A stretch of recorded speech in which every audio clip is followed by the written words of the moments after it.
Okay, we're gonna talk about something that is incredibly frustrating. You know when you're doing all the right things to lose weight, but that stubborn belly fat just sticks around, or maybe it even gets worse? Let's dive into this, because the answer isn't about willpower. It's about a hitting hormone that's literally hijacking all your hard work.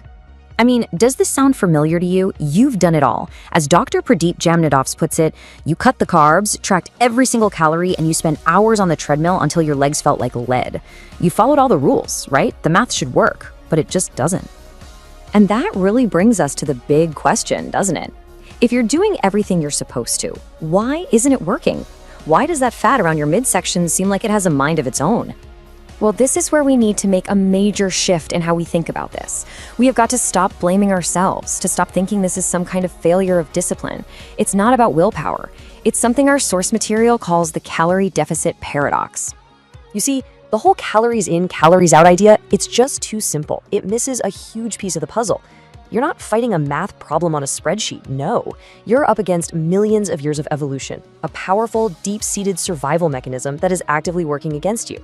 So let's pull back the curtain and actually meet this hidden enemy. The real reason your body is hoarding fat, even when you're trying so hard, is because of a biological switch, a chemical signal that's basically screaming emergency inside your body. And that signal, it's a hormone called cortisol. Now, cortisol isn't inherently evil. It's our main stress hormone. It helps us wake up, it manages our metabolism, and when there's a crisis, it's a master at deciding if our body should burn carbs, fats, or even proteins for quick energy. Think of it as the commander of your body's fight or flight system. And look, this isn't just some theory, this is solid science. Research from Yale has confirmed a direct link between a person's cortisol response and the amount of fat in their abdomen. So the more your cortisol spikes when you're stressed, the more likely you are to store fat right there in your belly. Now, here's where it gets really crazy. It becomes this vicious, self-perpetuating cycle. First, any kind of stress, physical or mental, spikes your cortisol. Second, the fat in your belly is unique. It's loaded with cortisol receptors, which Dr. Jamadas calls high-gain antennas. They just soak all that cortisol up. And then third, and get this, as that fat grows, it actually releases its own signals that tell your body to make even more cortisol. It becomes a little fat factory that fuels itself. All this chaos creates what our source calls a cortisol/insulin lock, and this might be the most maddening part of all. When you're chronically stressed, your liver literally starts making its own sugar, even if you're on a zero-carb diet. This process forces an insulin spike, so now you've got high cortisol and high insulin at the same time, the two hormones that basically slam the door shut on fat burning. Your fat stores are locked up tight. So you're probably wondering, how on earth are we triggering this system all the time? Well, this is where it gets really tricky. Let's look at 3 very common, healthy habits that are accidentally sending our bodies into panic mode. First up, what we'll call the endurance paradox. We're told to go for a long jog to burn calories. Simple enough. But your body, with its ancient programming, doesn't see a workout. It perceives a long, stressful journey without any food. And the signal it gets is, emergency, we're in danger, conserve energy. So it jacks up cortisol, starts breaking down precious muscle for fuel, and hoards energy as, you guessed it, belly fat. Next, let's talk about what I like to call competitive fasting.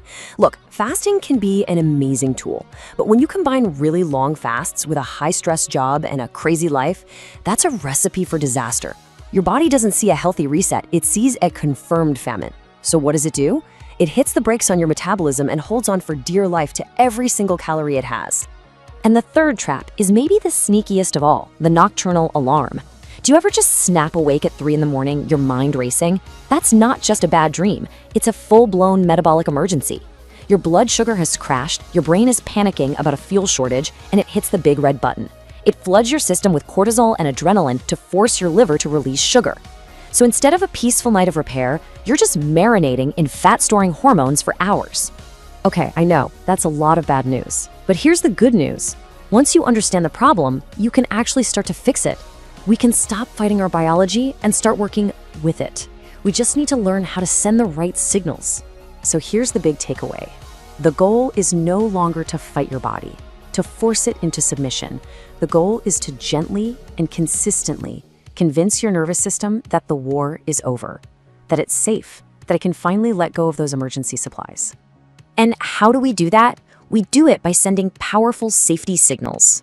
So let's walk through your new anti-stress toolkit with some really practical strategies we've pulled together from our research. First, let's upgrade how you move. Ditch the long, slow cardio that signals chronic stress. Instead, try some high-intensity interval training. HIIT, maybe once or twice a week. These short bursts of effort actually boost growth hormone, which is the natural enemy of cortisol.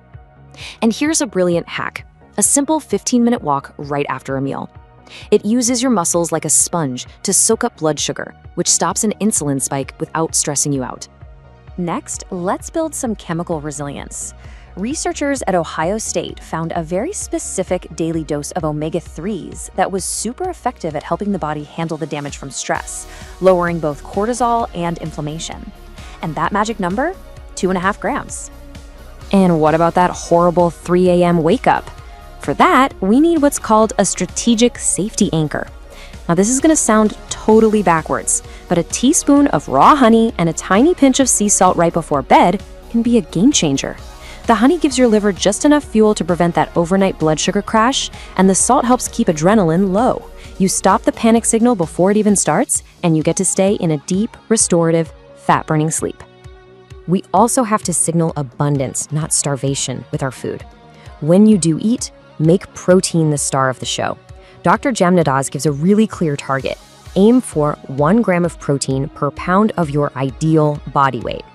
This sends a powerful message to your body that says, hey, we have plenty of building blocks, it's safe to build muscle, and it's safe to let go of this stored fat. Okay, our last tool. This one might be the most powerful of all, and as our source material says, it's a chemical trigger you can activate for free.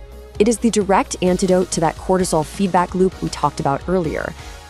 And that antidote is a hormone called oxytocin. You might know it as the bonding hormone. It's the chemical polar opposite of cortisol. When oxytocin goes up, cortisol is forced to go down. And you can trigger it whenever you want with what Dr. Jamnadaz cleverly calls vitamin G. That's for deliberate gratitude. Just taking 60 seconds to truly feel thankful for something literally changes your body chemistry and puts the brakes on that fight or flight system.